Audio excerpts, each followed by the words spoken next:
Always check your kids' Halloween candy.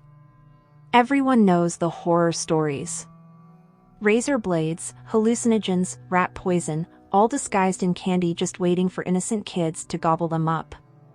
It's all nonsense, of course. Sure, there are a few isolated incidents where some sicko does something like that, but the whole tainted candy myth is an enormous exaggeration at best. No, the reason I say you should check your kids' candy is very, very different. It was the Halloween of '09, I was only 14. I was on the cusp of being ever so slightly too old for it to be socially acceptable to go trick-or-treating, so I aimed to make that night the biggest haul yet. My costume was elaborate, a zombie with a full face mask, claw gloves, and a chest piece that would drip fake blood at the push of a button. I'd learned from experience that the more detailed the costume, the more candy you get. I was going to hit every house that I could. I expected to get so much that I even brought one of those big black garbage bags to hold the candy in. I was going to make it a night to remember. It was, but not for the reasons I had hoped. I couldn't tell you which house I got it from, that's something that has always bugged me. My bag was so full and I'd visited so many houses that it was all just a blur. At the end of the night, I was sorting my candy into piles. A small mound of chocolate bars, some plastic-wrapped gummy candies, dozens of lollipops, and more. As I reached into the central pile of unsorted candy, I found something unusual. It looked like a chocolate bar of some sort, but one I'd never seen before. The wrapper was a greenish-yellow in coloration, with a two-armed cartoon worm giving a thumbs up and winking. The label was in some other language, the symbols not corresponding to any Latin letters that I recognized. At first I thought it was maybe in Russian, but the script wasn't quite right. I'd seen what Cyrillic characters looked like from some video games and movies, and this looked a bit different. Raising an eyebrow, I opened the wrapper, curious to see what was inside. It looked like my initial guess was right. It did seem to be a chocolate bar of some sort, with little white orbs embedded in its surface, kind of like how some candies had pieces of nuts. I gave it a bite, and was pleasantly surprised to find it was utterly delicious. To this day, I think that it was the best chocolate I've ever had in my entire life. Being a 14-year-old, I didn't have the best impulse control. I gobbled the whole thing down in about 30 seconds, tossing the wrapper aside and searching for more in the pile of unsorted candy. I didn't find any more though, and resigned myself to disappointment. I figured I'd ask around at school, bringing the wrapper to see if anyone else had gotten lucky. Maybe I could offer some of my less enticing candy as a trade. After finishing my sorting and eating a few more pieces of candy, I finally headed off to sleep, my stomach full and my heart happy. It had been a great day. The next morning I made sure to pack the empty chocolate wrapper so I could ask around at school, and brought some extra candy for trade. During recess and lunch I asked nearly the whole school about the chocolate, but I only found 3 other people who got one, and like me they had immediately eaten the whole thing. I still remember their names. Jeremy, a lanky, bespectacled kid from my chemistry class.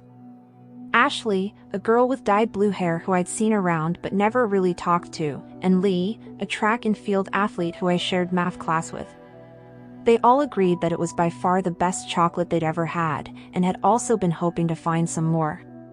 However, it seemed like the trail ended there. None of them remembered which house gave them the chocolate bar either. I was a little sad, but ultimately it wasn't the end of the world for me. It was just some candy after all. It took a few weeks for me to notice anything strange. I had long since forgotten about the candy bar, and now that Halloween had come and gone, it was back to the daily routine of school and homework. One morning I woke up to find myself feeling very thirsty. It felt like I had been walking in the desert for days, so I immediately got up to get something to drink. Normally with breakfast I would have milk or orange juice, but that day I decided I would just have a big glass of water. And then another. And another. After 3 glasses, I was finally satisfied. My mom eyed me with confusion. "Feeling a bit dehydrated, honey?" she asked. I nodded, a little embarrassed. I'm not sure why, I just felt really thirsty this morning, I responded. She smiled and said smugly, well, at least it's not soda or energy drinks, those things will rot your teeth, you know. I rolled my eyes and finished my breakfast, getting ready for school, bringing 2 bottles of water with me. That day during chemistry class, our teacher announced that Friday there would be a school-day-long field trip to the local lake, where a fish and wildlife representative would talk about the native ecosystem and the environmental impact of pollution. It wasn't mandatory, but students who went and wrote a paper about it would get extra credit. The teacher said that anyone who wanted to go should raise their hand, and instantly I found myself lifting mine. Jeremy did too, and I detected the faintest hint of confusion on his face. I also felt a little bewildered. I'd never really been particularly interested in environmentalism or anything like that, and it's not like I needed the extra credit. But something about the field trip seemed to call to me, like I was meant to go there. The rest of the week passed agonizingly slow.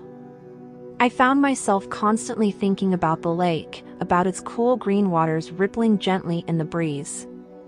Every morning I would wake up thirstier than the last, until my mom was starting to grow concerned about my water intake. I bought one of those huge water bottles that athletes use, and I noticed that Jeremy and Ashley had as well. Lee already had one, but I noticed him drinking from it more often than normal in math class.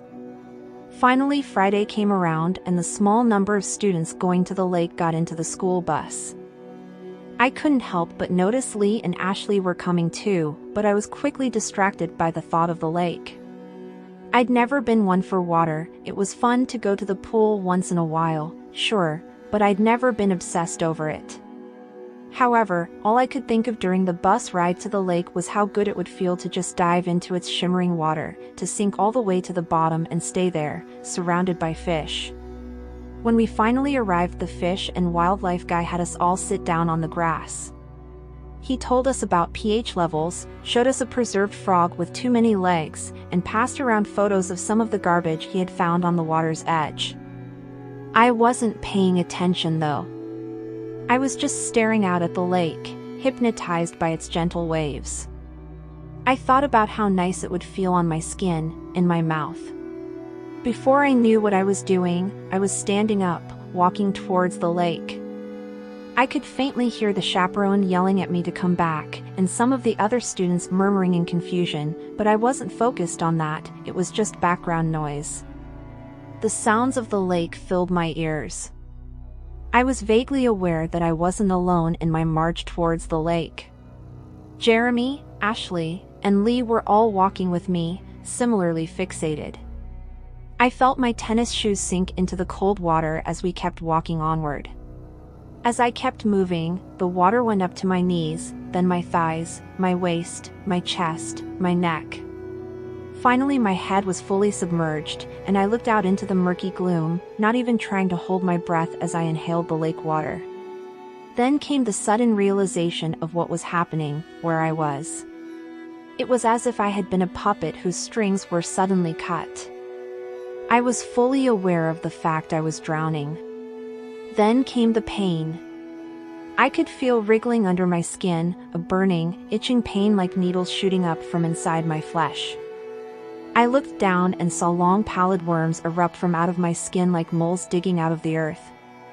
I tried to scream, my mouth once again flooding with water as one of them squirmed out from underneath my eyelid. Dozens of them, maybe hundreds, all came writhing up as they burrowed through my flesh. The pain was unbearable, and my vision started to fade to black as I passed out from a combination of agony, terror, and lack of oxygen. I woke up in the hospital, my parents standing over me, their eyes filled with concern. I felt so tired, but thankfully not thirsty at all. When they realized I was awake, my mom smothered me with hugs and kisses, while my dad just started sobbing with relief. I asked about the others, the 3 students who went into the lake with me, but they didn't make it. There was only time to rescue one of us. The doctors were at a loss to explain the puncture wounds all over my body, but said that it wasn't anything too severe, and that I should be able to recover with some pain medicine and antibiotics.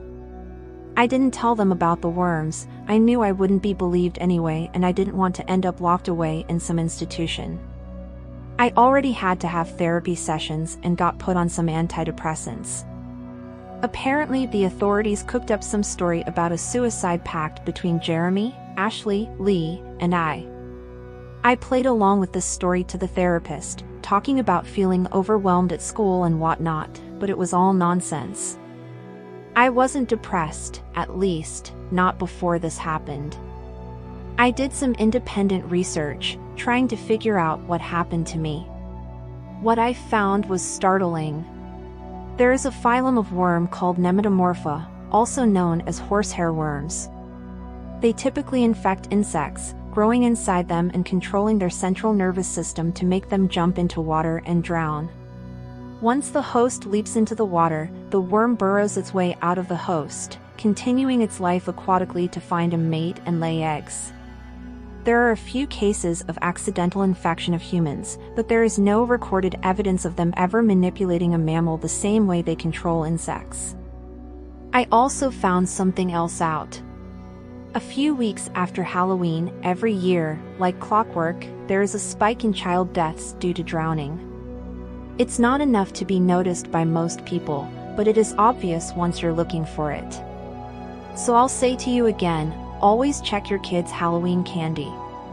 If you find a greenish-yellow chocolate bar with writing in a language you've never seen before, don't let them eat it, no matter what.